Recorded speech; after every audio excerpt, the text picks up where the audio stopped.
우리 하나님의 말씀 요한계시록 1장 1절에서 8절 말씀입니다. 오늘 같이 요한계시록 1장 1절에서 8절 말씀 통해서 은혜 받을 말씀의 제목은 혼란 속에서 진정한 믿음으로 살라 하는 그런 말씀의 제목입니다. 오늘 우리 시대는 버거움 속에서 살고 있습니다. 개인적으로 또 국가적으로 더 나아가서는 세계적으로 불투명하고 아주 버거운 그러한 시대 속에 살고 있습니다. 조금만 우리가 생각해 보면 미래가 어떻게 될 것인가, 또 우리의 앞날은 어떻게 될 것인가, 이게 사실 우리가 신앙을 갖고 있지만 생각되는 부분이고 한치 앞을 알 수 없는 그러한 시대 속에 살고 있습니다.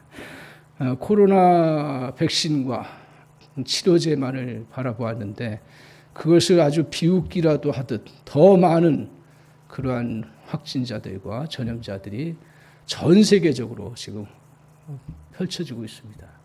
나타나고 있습니다.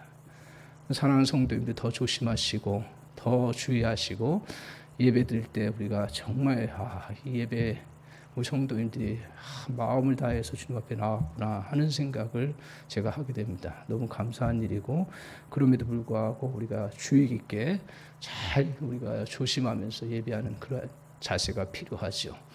이렇게 어려운 시대 속에 살고 있습니다. 더 나아가서는 지금 오미크론이라고 하는 또 아주 더 강력하고 더 치명적인 치사율이 높은 그러한 바이러스, 변이 바이러스가 나타났습니다. 참 속수무책이죠. 의학과 기술들이 그렇게 발전한 시대인데도 불구하고 손 하나 쓸 수 없는 시대입니다. 또 다른 변이가 어떻게 나올지 우리가 모르는 시대 속에 살고 있습니다. 도대체 이걸 어떻게 살아야 될지 아주 힘든 그런 시간들이에요. 한편으로 또 보면 초강대국인 미국과 중국이 계속 어떻게 보면 이게 이상하다 생각할 정도로 갈등과 더 치열하게 정말 싸우는 그러한 모습을 보면서 세계가 걱정이 되는 그런 시대 속에 살고 있습니다. 또 우리는 어떻습니까? 여러분이 잘 알고 있다시피 이런 때가 없지요. 아무리 나라가 어려워도 나누어지지 않았는데 지금은 진영 논리에 완전히 이게 빠져서, 물론 저는 이 책임을 정치하는 사람들에게 이야기하고 싶어요. 물론 다 누구나 책임은 있지만 우리가 그 진영 논리 속에 빠져가지고 서로 갈등과 반목의 그러한 상황 속에 살고 있습니다. 우리 성도님들은 정확하게 진리 안에서 중심을 잡아나가는 은혜가 꼭 필요하리라고 그렇게 믿습니다. 이렇게 오늘 우리 시대에는 한치 앞을 알 수 없는 그러한 시대입니다. 이런 시대 속에서 저와 여러분 궁금한 게 뭐예요? 미래의 이 코로나가 언제 해결될 것인가? 사실 그게 궁금하죠. 그리고 중국과 소련이 언제 화해를 하고 안정적인 그러한 시대가 도래할 것인가? 또 이 나라는 언제 이것이 서로 잘 합해져서 하나가 될 것인가? 개인적으로도 경제가 너무 어렵잖아요. 서민들 하루하루를 살기가 쉽지 않은 그러한 상황인데 언제 이 내 문제가 해결될 것인가? 이런 것이 다 궁금한 거고 그걸 풀기를 소원하고 정말 거기에 관심을 또 한편으로 이렇게 치우쳐서 그렇게 생각하기가 쉬워요. 또 그걸 가지고 오늘 우리 시대에 더 어려운 건 뭡니까? 잘못된 사상, 거짓 선생들이 나타나서 그걸 가지고 교묘하게 말들을 만들어서 우리를 혼란스럽게 한다라는 게 저는 우리 신앙인들에게서 더 큰 어려움이다, 그런 생각을 합니다.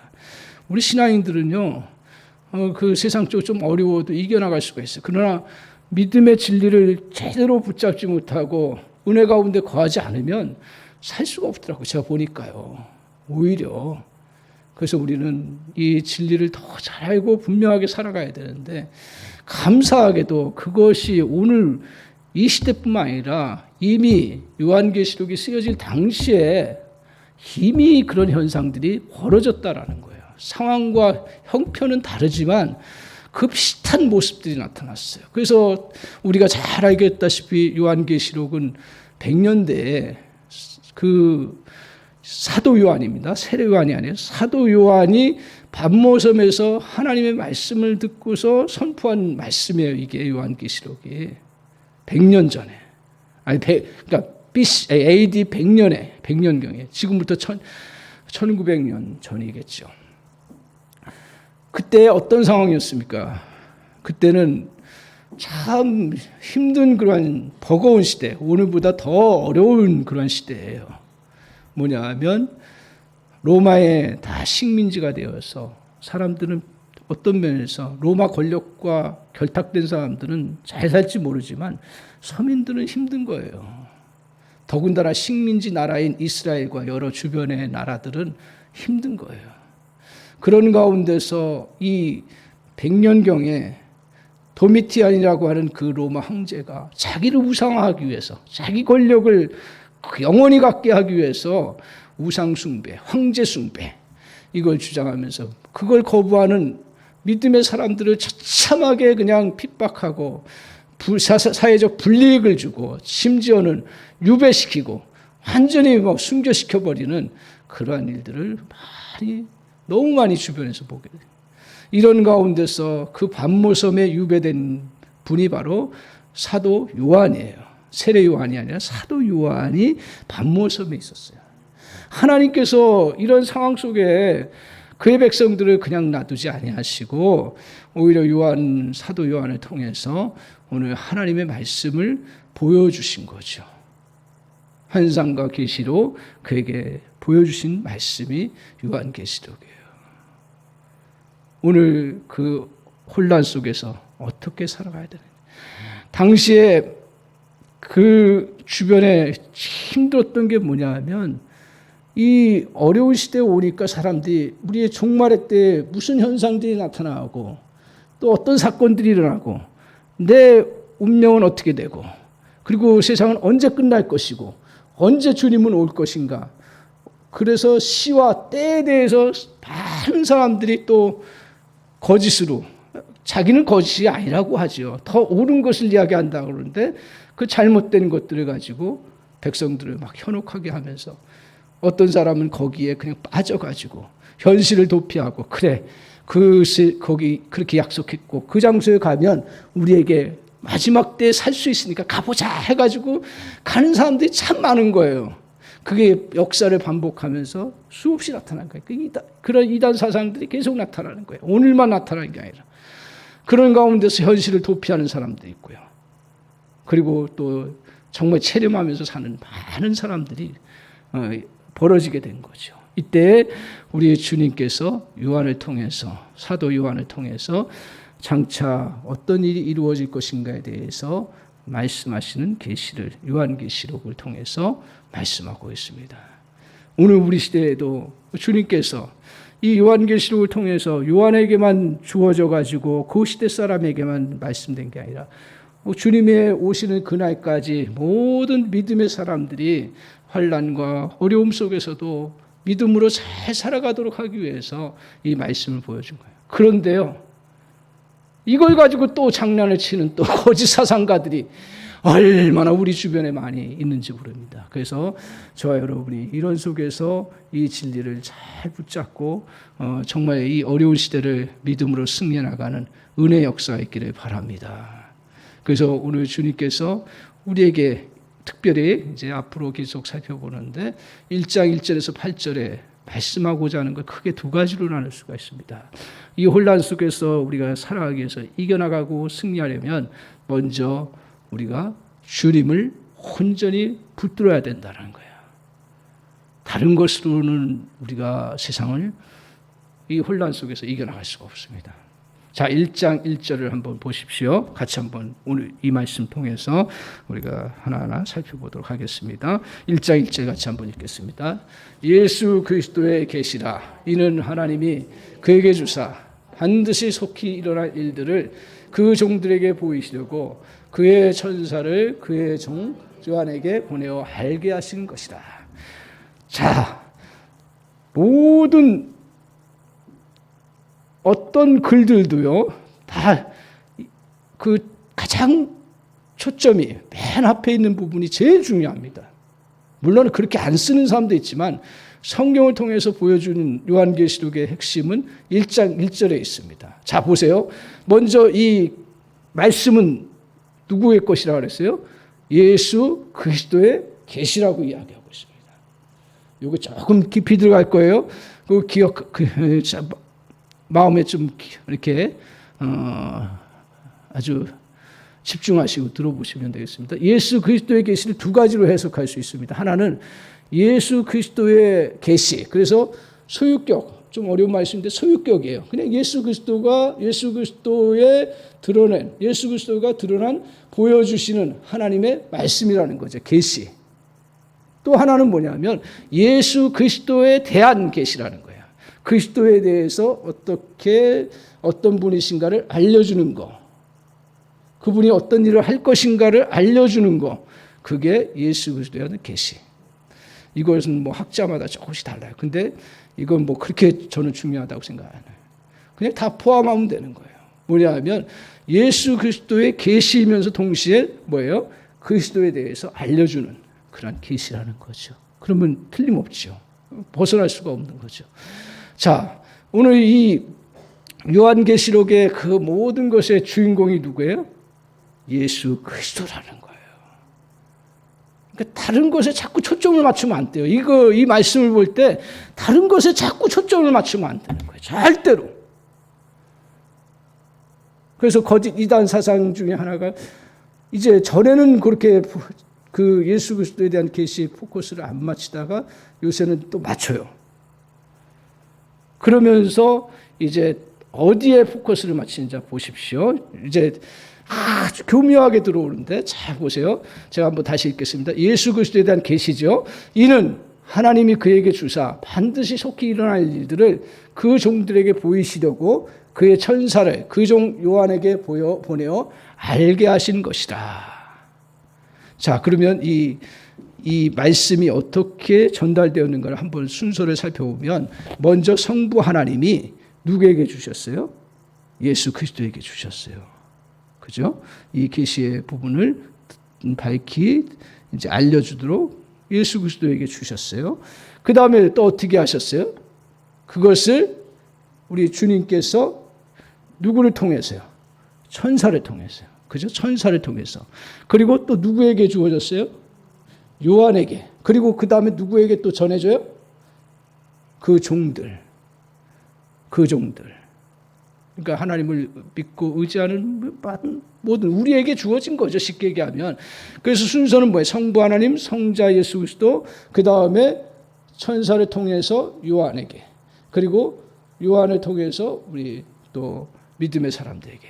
그러니까 이 요한계시록의 그 포커스가 어디냐면 예수 그리스도의 포커스가 되어 있는 거죠. 그래서 그걸 전달해 준 사람이 어떻다, 또 그 사자가 어떻다, 천사가 어떻다, 그 또한 요한이 어떻다, 아무 소용없다는 표현보다도 중요하지가 않아요. 주인공은 누구라고요? 예수 그리스도라고요. 그런데 자꾸 거짓 이단 사상 중에 일부가 뭐라고 얘기를 하냐면 자기가 요한이라는 거예요. 쉽게 얘기하면. 그래서 요한 여기 계시록에 보면 하나님의 말씀을 먹으라고 하는 표현이 나와요. 그 말씀이. 그걸 요한이 먹고 이제 계시를 보여주는데 또 누가 먹었냐? 저게 새 요한이라고 하는 그런 존재가 자기가 먹었다. 이렇게 얘기를 해요. 거기서부터 이제 이단 사상이 강력한 힘을 발휘를 하는 거예요. 그러면서 그 요한이 계시록을 먹었는데 자기는 새 요한, 이 새 요한이 또 그걸 또 다른 말로 새 목자라고 얘기를 해요. 그가 그 계시를 먹었고 자기는 요한은 환상 가운데서 말씀을 증거했는데 자기는 실상으로 드러내는 존재가 되었다라고 이야기해요. 그렇기 때문에 나한테 와야 그 계시를 알 수가 있고 그리고 실상을 이루는 존재이기 때문에 구원이 이루어진다라는. 이해가 되세요? 그래서 그 말도 안 되는 것 같은데도 거기에 사람들이 빠져들어가는. 근데 자, 우리 성도님들, 제가 설명을 잘하기 때문에가 아니라, 자, 보세요. 성경에 분명히 얘기하기를 주인공은 누구라고요? 예수 그리스도예요. 예수 그리스도 외에는 다른 주인공이 아니에요. 그렇기 때문에 목자라든가, 그 다음에 선지자라든가, 천사라든가, 또 어떤 요한이는 여기에 우리의 포커스를 맞출 필요는 전혀 없는 거예요. 그리스도가 어떤 분이신가를 아는 게 우리가 이 땅 위에서 온전히 이 혼란스러운 속에서 이겨나갈 수 있고 승리할 수 있는 그러한 놀라운 은혜가 있다는 사실입니다. 오늘 그래서 이것의 핵심은 뭐예요? 우리가 잘 알고 있는 미래가 어떤 날짜에 올 것인가, 또 어디서 이루어질 것인가, 주님의 재림이 어떻게 이루어질 것인가, 언제 올 것인가, 이게 포커스가 아니에요. 더 나아가서는 우리 주님이 어떤 분이신가를 내가 정확하게 알고 그분을 붙잡으라는 거죠. 자, 그러면 오늘 예수 그리스도가 왜 중요합니까? 그분을 알아야 우리가 구원을 받고 그리고 또 바르게 살아갈 수가 있습니다. 그래서 여기서 우리에게 예수 그리스도는 어떤 분을 우리에게 다가오셔요? 우리는 그분이 우리의 인생의 주인이십니다. 이것을 고백하라는 거죠. 이것을 붙잡으라는 얘기예요. 그래서 예수 그리스도가 내 주인 되시고 그분이 나를 이끌어 가시는 분이시라는 것을 고백할 때 우리가 성경을 제대로 알게 되고 그리고 복음의 능력을 경험하면서 살아가는 은혜가 있는 거예요. 잘못된 사상에 빠져서 요한에게 집중하거나 또 목자에게 집중하게 되면 자기에게 일시적으로 지적인 만족을 주는 것처럼 느낄 수 있게 할 수 있을지 모르지만 그러나 그에게는 복음의 능력을 경험할 수도 없고 또 그 은혜를 할 수도 없는 그러한 부분이 되는 것입니다. 또한 오늘 우리가 그래서 예수님에 대해서 알려고 하는 것이 가장 중요하다는 사실을 성경은 우리에게 깨우쳐주고 있습니다. 거짓 선지자들은 자신이나 우리 인생에 대해서 말합니다. 성경의 선지자는 누구에게 대해서 얘기해요? 예수 그리스도에 대해서 얘기해요. 하나님에 대해서 얘기해요. 거짓 선지자는 세상의 일들을 예측하거나 자신의 특별함을 선포한다는 사실을 잊지 않기를 바랍니다. 자, 그러면 예수 그리스도에 대해서 아는데 예수 그리스도에 대해서 다 어떻게 알아요? 사실은요. 그분의 그 모든 어마어마한 지식을 어떻게 다 알아요? 그런데 핵심적인 것을 알아야 되는 거죠. 크게 두 가지로 볼 수 있는데요. 첫 번째 7절에 한번 보십시오. 자, 7절 같이 한번 보겠습니다. 같이 7절. 예수 그리스도께서 어떤 분이신가? 7절 같이 한번 보여주세요. 7절. 자, 같이 읽겠습니다. 볼지어다 그가 구름을 타고 오시리라. 각 사람의 눈이 그를 보겠고 그를 찌른 자들도 볼 것이요 땅에 있는 모든 족속이 그로 말미암아 애곡하리니 그러하리라. 아멘. 자, 볼지어다 그가 어떻게 한다고요? 구름을 타고 오시리라. 이 말은 뭐예요? 다시 재림하신, 누가 재림하신다는 거예요? 예수 그리스도가요. 그러니까 예수 그리스도가 반드시 재림하신다는 거예요. 그리고 이 모든 것을 누가 봐요? 모든 사람들이 다 알 수 있도록 그렇게 오신다는 이야기인데, 그 다음에 보세요. 그 모든 족속이 그로 말미암아 애곡한다 그랬어요. 왜 애곡할까요? 좋은 일인데 주님이 오시는 것이. 오늘 그를 찌른 자, 여기서 찌른 자를 보면 어떤 사람이에요? 병정이죠. 그죠? 로마 병정이. 예수님을 찔렀잖아요. 못 받고 찔렀잖아요. 근데 여기서 성경을 잘 봐야 되는데 그 찌른 자는 로마 병사만 얘기할까요? 아니겠죠. 오늘 그 찌른 자는 예수님을 대적하고 예수님을 거부하고 부인하는 그런 사람들을 다 말하는 거죠. 그래서 요한계시록을 볼 때 이 문자적으로 보는 것과 상징적으로 보는 것 정확하게 이것을 구별을 해야 됩니다.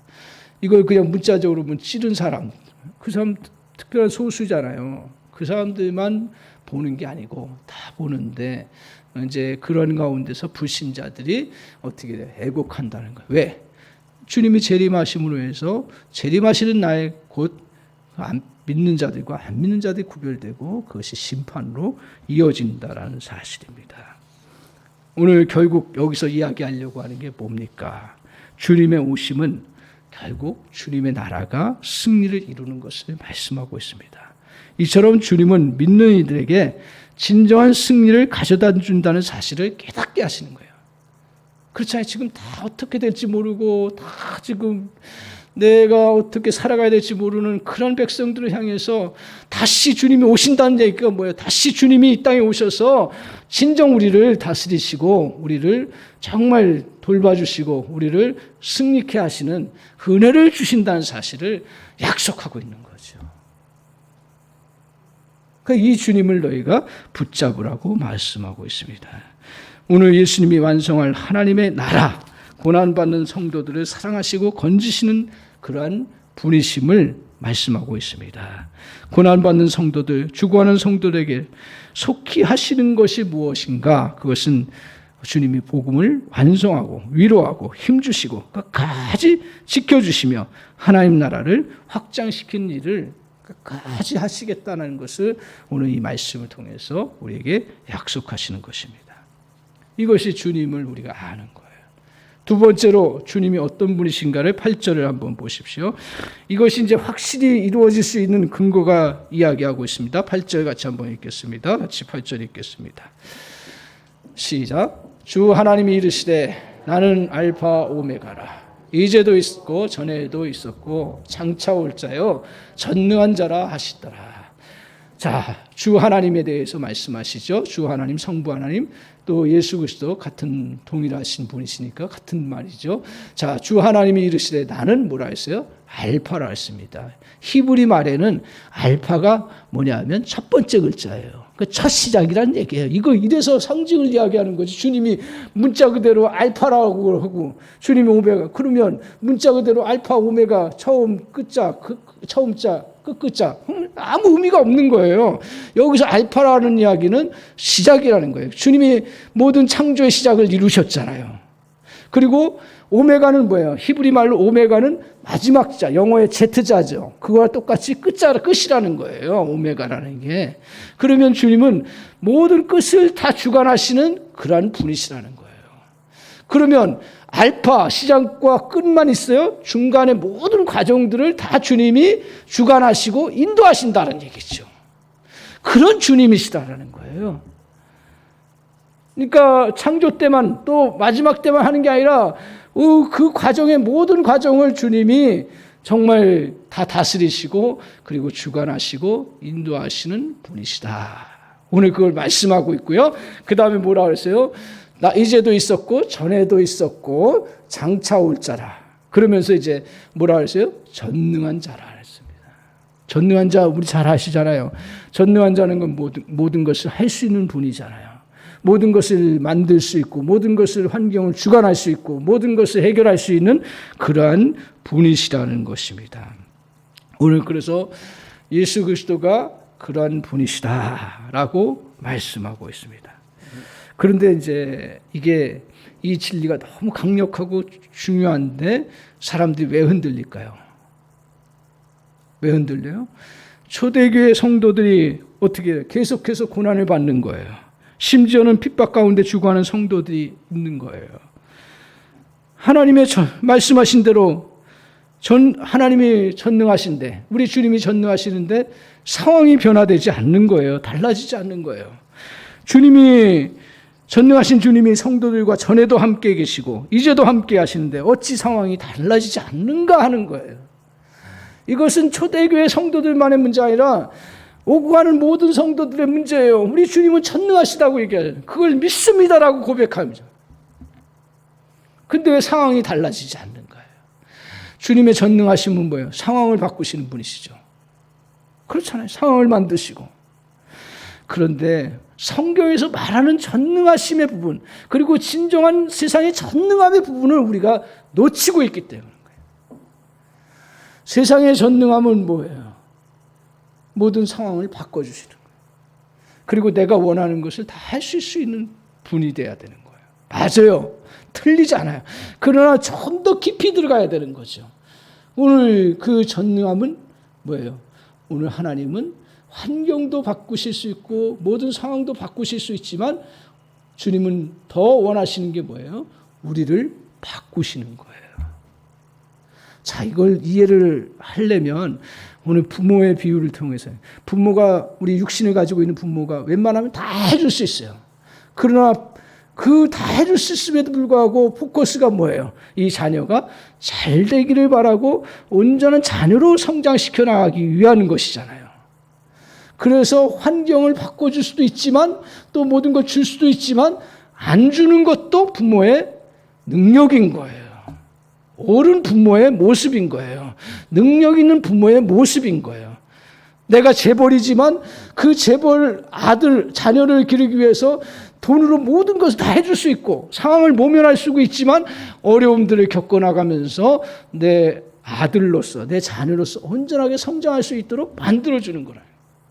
이걸 잘 보여주는 게 성경에서 보여주는 것이 뭐냐 하면 오늘 주님이 베드로를 부를 때 어떤 사건을 가지고 부르시냐면 베드로는 어떤 사람이에요? 어부잖아요. 주님은요 엉뚱한 데서 막 부르지 않아요. 자기 삶의 현장 속에서 일과 관련해서 많이 부르세요. 그래서 베드로가 전날에 밤새도록 그물을 내려는데 물고기를 잡지 못했어요. 조금 더 극단적 표현은 전혀 잡지 못했다. 그런 실패하고 낙심한 베드로를 향해서 오늘 주님이 아침이 되셔서 찾아오셔서 깊은 데로 가서 그물을 내려라. 그래서 이제 그물을 내렸더니 물고기를 많이 잡았어요. 자, 제가 질문을 드리겠습니다. 오늘 밤새도록 물고기를 잡지 못한 것이 기적인가요? 아니면 물고기를 많이 잡은 게 진짜 기적인가요? 어떤 게 기적이에요? 자, 성도님들, 어떤 게 기적이에요? 네? 많이 잡은 게 기적이죠? 근데 진짜 기적은 밤에 한 마리도 잡지 못한 게 진짜 기적이에요. 왜? 베드로는 어부예요. 몇십 년 동안 베테랑 어부로서 했어요. 그럼 밤새도록 물고기를 못 잡아. 성경의 표현은 잘 안 나와 있지만 밤새도록 물고기를 못 잡았어요. 어떻게 그럴 수가 있어요? 그거 누가 작용하신 거예요? 저는 오늘 주님이 그것에 나는 이렇게 작용하신 거예요. 왜? 그에게 실패를 경험하게 하고 나의 경험과 나의 기술과 나의 그러한 시간들이 전부가 아니구나. 내 인생을 진짜 이끌어가는 분은 내가 아니구나. 그걸 느끼게 한 다음에 주님이 오셔서 물고기를 잡게 하니까 아, 주님이 이 모든 것들을 이끌어 가시는 분이시구나 고백할 수 있게 되고 그 다음에 내가 죄인입니다 하면서 주님 앞에 나올 수 있었던 거예요. 자, 다시 봅시다. 오늘 우리는 전능하심 하면 저도 마찬가지고요. 내 문제 다 해결되는 게 전능하심이고요. 내가 아프지 않는 게 주님의 전능하심이라고 우리는 그렇게 생각해요. 물론 돌아보면 저나 여러분이나 정말 어려운 때에 주님이 해결해 주시고 또 병든 것도 또 회복할 수 있도록 최근까지도 하나님이 또 은혜 베풀어 주셔서 그런 은혜를 덧입고 살아가요. 그런데 오늘 그런 가운데서 주님이 진짜 원하시는 것이 뭐예요? 우리가 제대된 목사 되도록, 제대로 된 신앙인 되도록, 제대로 된 그러한 하나님의 사람들 되도록 어려운 상황 속에서 정말 주님을 의지하고 바라보면서 내가 아무것도 아닌 존재이고 우리 주님이 우리를 알 수 있도록 깨닫게 하시고 인도하시는 은혜, 이것이 우리에게 주님이 진짜 전능하심의 모습을 보여주는 부분이라는 거예요. 여러분을 사랑하시기 때문에 그런 거예요.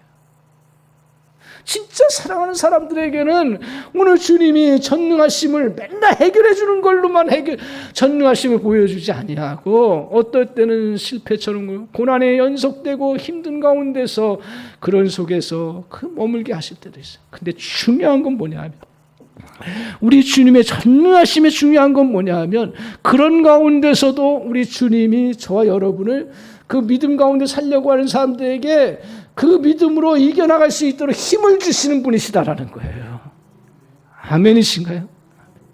그리고 그 주님이 여러분이 이겨나갈 수 있도록 하나님에 대해서 더 알게 하시고, 그리고 그 이겨나갈 수 있도록 복음의 은혜들을 붙잡도록 우리에게 이끌어 가시는 그런 분이시라는 거예요. 그걸 깨닫습니다. 그래서 초대교회에서부터 지금까지 앞으로 언제 오실지 몰라요. 누구도 때와 시기는, 오늘 주님께서 사도행전에서 말씀을 제자들을 향해서 때와 시기는 네가 알 바 아니다, 나의 영역도 아니다 라고 이야기를 하고 있으면서 우리에게 이 계시록을 남겨주셨는데, 오해를 하는 것 중에 뭐예요? 속히 이루어진다고 하니까 사람들이 그러면 나에게 와서 지금 비밀을 깨닫고 알면 너가 구원을 받을 것이고 이 속히 될 일이 무엇인지를 내가 너에게 알려주겠다. 그래서 다 이단 사상들이 그렇게 몰려드는 거예요. 여기에 속는 거예요. 자, 2000년 전에 이루어졌어요. 그리고 지금이요. 우리 시간 개념으로 속히요? 아니잖아요. 그러면 이건 뭐예요? 저는 어떻게 보냐면 이걸, 우리 주님은 우리가 고난당하고 핍박당하는 가운데서 우리 주님이 정말 우리에게 개입하셔서 속히 역사하셔서 너에게 그 힘 주시고, 그리고 믿음으로 살아갈 수 있도록 우리를 인도하시고 역사해 주시는 은혜의 구원의 역사들을 온전히 이루어 가신다는 것으로 봐야 된다는 거예요. 그래서 우리가 고통당하고 힘들 때 주님은 나 몰라라 하고 그냥 있으신 분이 아니라, 그런 속에서도 속히 우리에게 오셔서 역사를 이루시고 우리를 도우시고 우리에게 또한 그 피할 길들을 열어가시는 놀라운 은혜를 이루어 나가신다는 사실이에요. 사랑하는 성도 여러분, 오늘 우리 주님은 우리의 인생을 이끌어가시는 진정한 인생의 주인공이심을 믿습니다. 아멘. 그리고 저와 여러분의 어떤 상황이든지 우리를 믿음으로 성장시키고 믿음으로 살려고 하는 사람들에게 인도해 주시는 놀라운 은혜를 베풀어 주십니다. 육체의 질병을 갖고 있어서 어떻게 내가 해야 되는가?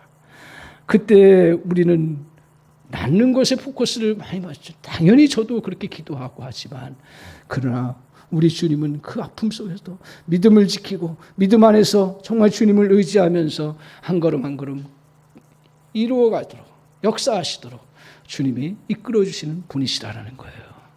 경제적으로 어려운 상황 속에도 내일 어떻게 살아야 되지? 막연한 성도들도 많을 거예요, 제가 볼 때.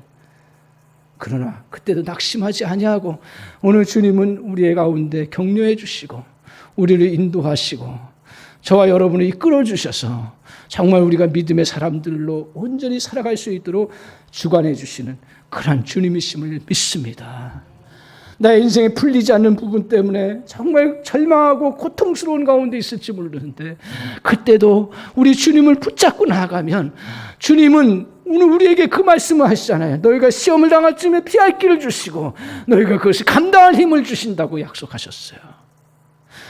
그런 주님이, 오늘 주님은 우리에게 전능하심을 보여주시는 것이 내가 생각하고 내가 계획하고 내가 이끌어가는 대로 내 식으로 해결해 주는 그런 전능함이 아니라, 우리 주님이 우리를 하나님의 자녀로서 온전하게 설 수 있도록 모든 환경과 상황들을 이끌어가시는 그러한 분이심을 오늘 성경은 우리에게 가르쳐주고 있습니다. 저와 여러분, 오늘 주님 앞에서 이 믿음 가지고 서시기를 바랍니다. 어떤 우리에게 주변의 상황들이 와도요, 이 주님 붙잡으면 이겨나갈 수 있는 놀라운 역사가 반드시 저와 여러분에 이루어지는 줄 믿습니다.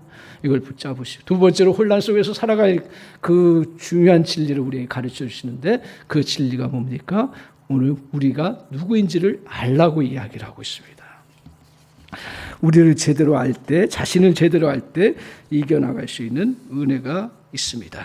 주님은 핍박 가운데 꼼짝 못하는 성도에게 핍박이 언제 끝날지에 대해서, 어떻게 해결해 주실 것에 대해서 먼저 말씀하지 않았습니다. 오늘 주님은 미래를 향해 나갈 수 있도록 오늘 우리에게 자신의 정체성, 자기에 대해서 알도록 말씀하셨다는 거예요. 6절을 한번 보십시오. 자, 6절. 우리가 어떤 존재인가. 잘 보십시오.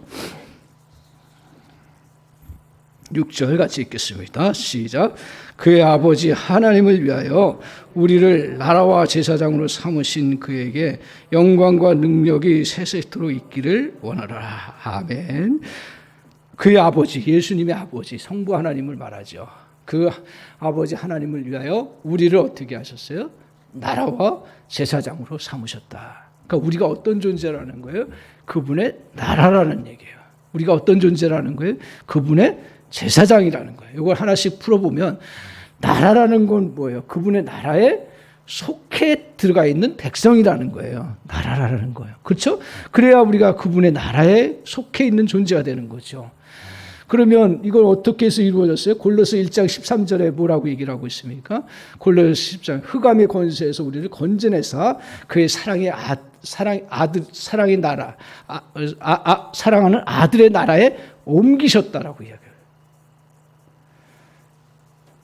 그러니까 우리는 이미 예수 그리스도를 통해서 예수를 주로 고백하고 시인하는 자들은 다 어떻게 돼요? 그 흑암의 권세에서, 어둠의 권세, 사단의 나라에서 우리를 하나님의 나라, 예수님의 품 안에, 또 예수님의 나라 안에 우리가 거하게 되었다라는 거예요. 그런데 중요한 건 뭐예요? 또 여기서 거짓 선지자들은 뭐라고 이야기를 하냐면 나의 참 목자 되고 참 증인된 나에게 오면 너희가 이제 나에게 속하고 하나님의 나라에 속할 것이라고 그렇게 또 거짓 사상을 펼쳐나가요. 그런데 성경을 잘 보십시오. 이 나라로 옮겨지는 거, 이거 굉장히 중요한 진리인데 우리 너무 잘 알고 있지만 명확하게 깨닫지를 못하는 거예요. 나라로 옮겨지는 것은 뭘 통해서 옮겨져요? 이 거짓 선생님들은 어떻게 가르쳐 주냐면 이 성경의 계시를 너희가 알면 그 나라에 들어온다라는 거예요. 그러니까 사람들이 열심히 막 충성하죠. 왜? 이걸 알고 계시를 깨닫고 그러면 나한테 들어야 되고 듣고 그것을 알게 되면 이 나라에 들어오는 거니까 너희가 알아야 되지 않냐. 그래서 우리보다 훨씬 더 열심히 있는 거예요. 근데 아무리 뭐 열심을 가지고 얘기해도요, 진리가 아닌 건 아닌 거죠. 우리가 어떻게 그의 나라에 들어가요? 로마서 10장 10절. 이거는 꼭 외우라고 제가 말씀드렸어요. 로마서 10장.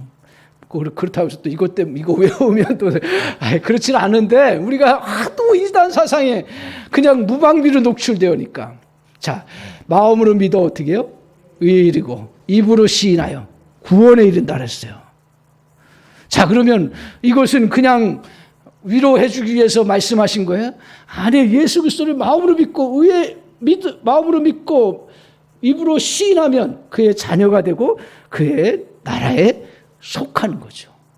이것도 잘 기억하십시오. 그렇게 고백하면 나라에 속할 것이에요. 속했어요. 기억하세요. 이게 나라에 속할 거예요. 속했어요. 우리는 그의 나라에 속할 거예요. 속했어요. 속했죠. 하도 제가 강조하니까 속했어요. 그래서 요한복음 5장 24절에 예수 그리스도를 믿는 자에게는 사망에서 생명으로 옮겨졌느니라. 그러니까 질 거예요? 졌어요? 졌어요. 이걸 못 믿어요, 사람들이. 그렇게 몇십 년 동안 그렇게 믿음 생활을 해도 예수 그리스도를 붙잡고 있으면 그의 나라에 속해 있는 거예요. 믿습니까? 그걸 붙잡아야 되는 거예요. 그러니까 자꾸 우리는 어떻게 해요? 자꾸 거기다가 공로 사상을 자꾸 펼치는 거예요. 나 열심히 하면, 내가 뭘 하면. 그거는 오늘 주님이 우리에게 더불어 상을 주시고 은혜를 주시는 거지. 그게 구원의 조건이 안 되는 거죠. 그런데 자꾸 사람들을 현혹하는 게 뭐예요? 너 진짜 구원을 받으려면 와라. 응? 와라, 여기로 와라.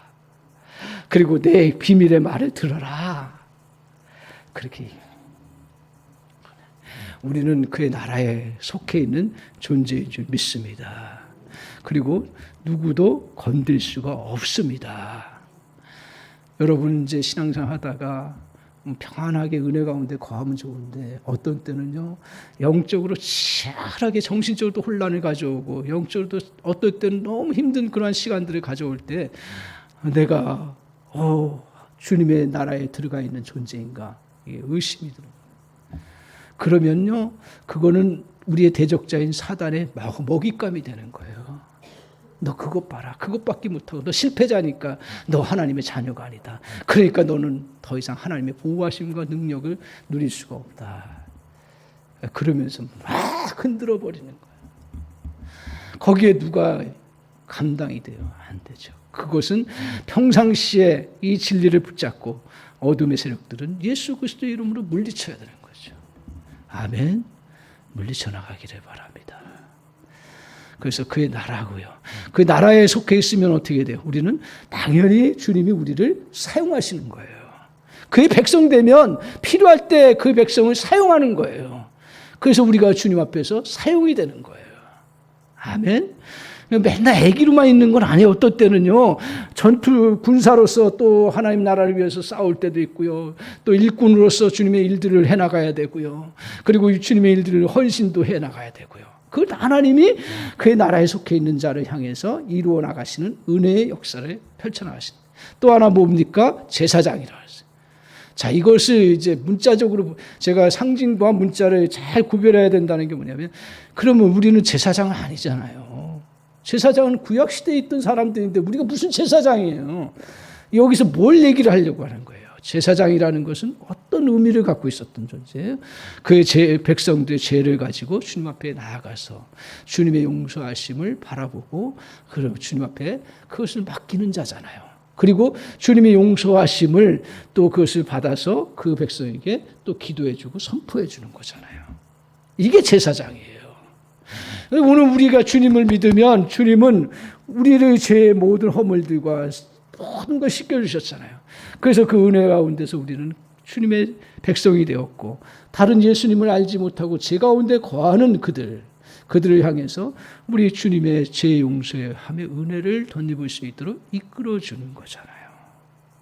그리고 주님의 용서하심의 은혜가 너희에게 있다라는 것을 선포해주고 알려주는 그런 역할을 할 수 있는 특권을 가진 존재로 우리를 부르신다라는 거죠. 이미 그걸 우리는 얻은 거예요. 얻은 거예요. 그래서 우리는 이러한 은혜를 덧입는 자로 살아가도록 주님이 우리에게 말씀해 주셨습니다. 오늘 우리 주님은 너희가 하나님의 백성이며 제사장이라는 사실을 붙드는 것을 가장 우리에게 중요한 것으로 말씀하고 있습니다. 하나님이 참으로 너희 하나님됨을 인정하고 너희는 하나님 백성이라는 사실을 마음 깊숙이 받아들이도록 했습니다. 그래서 이 혼란스럽고 어려운 시대 속에서 이겨나갈 수 있는 게 뭐냐? 그것은 자기의 정체성을 이러한 하나님의 자녀가 되었고 하나님 나라에 속해 있는 자이고 하나님의 나라에 속해 있는 자는 절대로 누가 타치할 수 없다는 거예요. 위협할 수는 있어요. 타치할 수는 없지만 위협할 수는 있어요. 그리고 공포심으로 우리 이끌어갈 수 있어요. 그래서 이것을 비유로 얘기하면 이 진리가 왜 중요한가 하냐면 결정적인 순간에 중요한 거예요. 평상시에는 잘 안 돼요. 자 보세요. 전에 북한에 억류되었던 미국인, 세상 나라도 그래요. 미국인들이 그 고난과 그 어려움 속에서 이겨나갈 수 있는 길이 뭐예요? 당장 해결해 줄 수 있는 길이 없잖아요. 억류되어 있고. 그들이 놓치지 말아야 될 게 뭐예요? 아무리 협박하고 아무리 죽인다 해도 놓치지 말아야 할 게 뭐예요? 나는 미국 사람이라는. 그러면 왜 지금 강대국이니까요. 건들지를 못하는 거예요. 물론 약화시켜 고문하고 협박하면서 뭐 존 윈버 같은 경우는 죽었지만 결국 그것도 뭐예요? 내가 그 백성임을 딱 붙잡고 견뎌나가요. 세상 나라는 물론 한계가 있어요. 하물며 세상 나라도 이렇게 자기가 시민권이라고 붙잡은 사람들은 다 살아나왔어요. 그 무지막지한 그러한 폭정 속에서도요. 나는 미국 시민이기 때문에 언젠가는 미국 시민 건조해 준다는. 그리고 이 나라에서 나를 겉으로는 무지막지하게 하지만 속으로는 완전하게 할 수 없다라는 걸 알기 때문에요. 오늘 하물며 하나님의 나라에 속해 있는 우리를 향해서 이런 영적인 은혜가 저와 여러분의 있기를 바랍니다. 우리가 하나님의 백성이라는 거, 하나님 나라에 속해 있다는 사실을 붙잡고 이 혼란 속에서도 딱 붙잡고 살아가면요, 남들이 뭐라 그래도 다 그것을 넘어갈 수 있는 은혜의 역사가 저와 여러분에게 이루어진다. 그런데 종종 우리가 이런 정체성을 왜 잃어버립니까? 특별히 어려운 시간들을 몇 달을 넘어 몇 년씩 계속되면 자신이 아무것이 아니라고 생각합니다.